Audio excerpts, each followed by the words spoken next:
Russia और India के बीच कोई न्यूक्लियर डील होने जा रही है। किसी और की ऐसी इतनी वो मजालें नहीं होती कि जहां पर इतने खुल के करे। जो हमने कहा था, जिसका डर था वही बात हो गई, यानी जो कहा था वही हो गया। रशिया और अमेरिका दोनों सपोर्ट करते हैं इंडिया को बीइंग अ परमानेंट मेंबर। बहरहाल इंडिया ने भाई साहब जो भी है अपना मुकाम तो बना लिया है। जो हमने कहा था, जिसका डर था वही बात हो गई, यानी जो कहा था वही हो गया। रशिया और इंडिया के बीच कोई न्यूक्लियर डील होने जा रही है और इसके ऊपर डॉक्टर जयशंकर ने कहा है, Russia exceptional partner, special partner कहा गया है। तो इंडिया वो मुल्क है जो धड़ल्ले से अमेरिका को भी स्पेशल पार्टनर कहता है और रशिया को भी स्पेशल पार्टनर, एक्सेप्शनल पार्टनर कहता है और कह सकता है। किसी और की ऐसी इतनी वो मजालें नहीं होती कि जहां पर इतने खुल के करे, जो इंडिपेंडेंट रहे, अपनी इंडिपेंडेंट पॉलिसीज बनाए, वो हमें इंडिया नजर आता है। इंडिया, मोदी साहब जब अमेरिका आते हैं तो हाथों हाथ लिया जाता है और कहा जाता है कि यू आर वेरी पॉपुलर और we need your autograph president की तरफ से। और जब ऑस्ट्रेलिया जाते हैं तो कहा जाता है यू आर दी बॉस। और जब अब रशिया डॉक्टर जयशंकर पहुंचे तो वहां पर न्यूक्लियर प्लांट की डील साइन कर ली है। हम ये देख रहे हैं कि आगे बढ़ने के लिए दुनिया में जहां पर उनका टारगेट है, उस टारगेट तक पहुंचने के लिए उनके पास जितने भी सोर्सेज होने चाहिए, जो कुछ होना चाहिए, इसके लिए वो धड़ाधड़ डील्स कर रहे हैं और धड़ाधड़ वो आगे बढ़े और स्टेप्स ले रहे हैं। और जो उन्होंने मैपिंग की है और जो टारगेट बनाया कि 2047 और या किस वक्त कहाँ पर पहुंचना है, क्या करना है, उसी तेज रफ्तारी से जो उनकी हुकूमत जो है वो उसकी तरफ बढ़ रही है। और वो बिल्कुल जैसे जो बनाया गया है प्लान, उसके ऊपर चलते हुए वो आगे बढ़ेगी। तो जैसा मैंने कहा, ये इकोनॉमी की ही दौड़ है, इकोनॉमी की ही दुनिया है, जिसकी इकोनॉमी मजबूत होगी और जो इसी तरीके से आगे बढ़ता वो जो है वो हमें नजर आएगा, वही आगे जो है बड़ी ताकत भी बनेगा। रशिया ने ये कहा है कि वो इंडिया को सपोर्ट करते हैं as for a permanent member of the United Nation Security Council. Bashani साहब, एक बड़ी यूनिक पोजीशन है कि बाइडेन इंडिया में आके इंडियन पार्लियामेंट में खड़े होकर यही बात कहता है और रशिया भी यही कहता है कि दोनों दोनों पोल्स अपार्ट हैं पॉलिटिकली हर लिहाज से, लेकिन they have a consensus on India. वो दोनों तरफ की बातें आ रही हैं कि 75 साल की स्टोरी है कि रशिया और अमेरिका दोनों सपोर्ट करते हैं इंडिया को बीइंग अ परमानेंट मेंबर। अब वो मुझे वो एक वो गंगू तेली वाला मुहावरा याद आ रहा था, लेकिन वो मैं बोल नहीं रहा यहाँ पे। ये बहुत कम लोगों को पता है। हिस्टोरिकली 1947 में दुनिया इंटरेस्टेड थी कि वो भारत को जो है वो सिक्योरिटी काउंसिल का मुस्तकिल मेंबर बनाए, चीन को नहीं। और उसकी दो वजूहत थी। एक ये थी कि चेयरमैन माओ की वजह से दुनिया चीन से खौफजदा थी और उसके खिलाफ थी। और दूसरा ये है कि भारत उस वक्त भी पंडित जवाहरलाल नेहरू के लिबरल प्रोग्रेसिव लीनिंग की वजह से जो है लोगों के लिए एक्सेप्टेबल था। तो उन्होंने ये पूरी कोशिश की कि भारत को जो है वो सिक्योरिटी काउंसिल में सीट दी जाए। उसके रास्ते में रुकावट कौन बना? खुद पंडित जवाहरलाल नेहरू। चूंकि पंडित जवाहरलाल नेहरू जो थे वो तीसरी दुनिया की पॉलिटिक्स कर रहे थे, थर्ड वर्ल्ड पॉलिटिक्स। और उस वक्त जो नॉन अलाइन मूवमेंट, जिसमें उसने चीनी भी साथ मिला लिए थे, उसमें इंडोनेशियन भी मिला लिए थे, उसमें मोरक्को, अलजायर से लेके अफ्रीका के कई कंट्रीज भी साथ ले ली थी।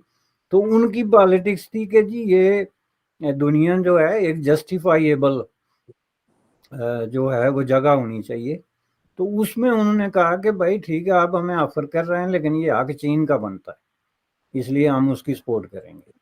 जिसका मतलब ये है कि आज से 75 साल पहले इंडिया को सिक्योरिटी काउंसिल का मेंबर बनने में कोई रुकावट नहीं थी। अगर कोई रुकावट थी तो वो खुद अपनी उनकी थी कि हम नहीं बनते, आप इनको बना लें। और यही वजह है कि शुरू शुरू में हिंद चीनी भाई भाई, और वो जो इतना एक पुरजोश किस्म का पूरा मामला था चीन और इंडिया के दरमियान, वो सारी चीज़ें अनटिल जो है जो उनके दरमियान वार हो गई और मिसअंडरस्टैंडिंग्स हो गई। मैं समझता हूँ कि पाकिस्तान को ओपनली जो है तारीख में पहली दफ़ा दिल पे पत्थर रख के तो इंडिया की हमायत में निकल के आ जाना चाहिए और बाकायदा स्टेटमेंट दे देनी चाहिए कि जनाब हम इंडिया की सिक्योरिटी काउंसिल में नशिस्त जो है उसको सपोर्ट करते हैं। बैकग्राउंड बहुत सारी चीज़ों की वजह से तो बहरहाल उसका हमें भी तो, हमारी इज्जत में भी तो इजाफा होगा ना जी। रुपी ने तारीख रकम कर ली है। इंडिया ने यूएई के साथ ऑयल डील की है, वो भी इंडियन रुपी के अंदर। क्या कहेंगे कितनी बड़ी कामयाबी है इंडिया की? और इंडियन करेंसी की अगर हम बात करें तो कितनी वैल्यू बढ़ गई है कि लाइक दरहम को छोड़ के, डॉलर को छोड़ के आज इंडिया इंडियन रुपी में जो है यूएई के साथ ऑयल डील कर रहा है। बड़ी अच्छी खबर है, मैं उनको मुबारक देना चाहूँगा।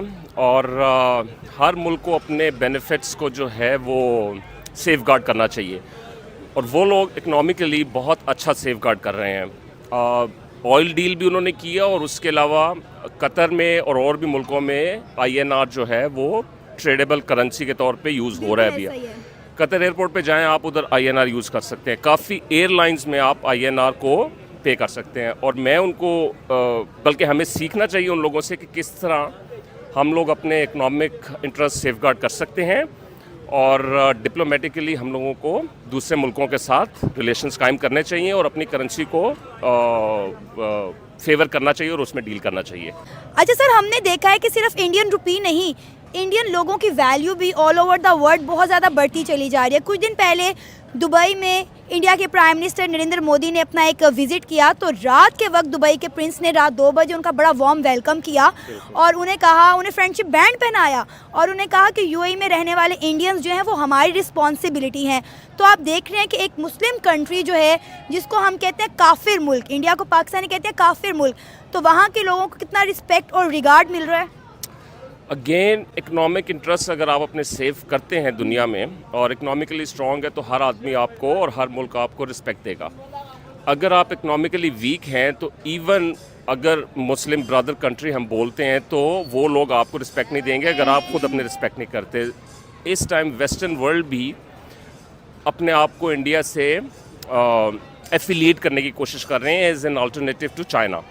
भारत और अमेरिका के रिश्तों में पिछले कुछ समय से टेंशन देखी जा रही है, और ये टेंशन लॉन्ग टर्म इम्पैक्ट तो नहीं करेगी, लेकिन आने वाले कुछ समय में कुछ इम्पैक्ट जरूर देखा जा सकता है। और भारत हमेशा से ही स्ट्रेटेजिक ऑटोनॉमी एक्सरसाइज करने में विश्वास रखता है, और इसीलिए अमेरिका के लाख प्रेशराइज करने के बावजूद इंडिया बिल्कुल भी बेंड नहीं हुआ। और इसी के रेस्पॉन्स में अभी हमारे external affair minister Jaishankar Russia के दौरे पर है, जहां पे उन्होंने पुतिन से मुलाकात करी। वैसे ये प्रोटोकॉल के अगेंस्ट है कि फॉरेन मिनिस्टर किसी प्रेसिडेंट के साथ बैठकर बात करे, लेकिन रशिया ने बहुत ही स्पेशल जेस्चर करते हुए एस जयशंकर को खास प्रोटोकॉल दिया। और ये एक जेस्चर भी है अमेरिका को दिखाने के लिए कि अगर अमेरिका भारत का साथ नहीं देता है, तो भारत के पास तमाम ऐसे ऑप्शन हैं जो हिस्टोरिकली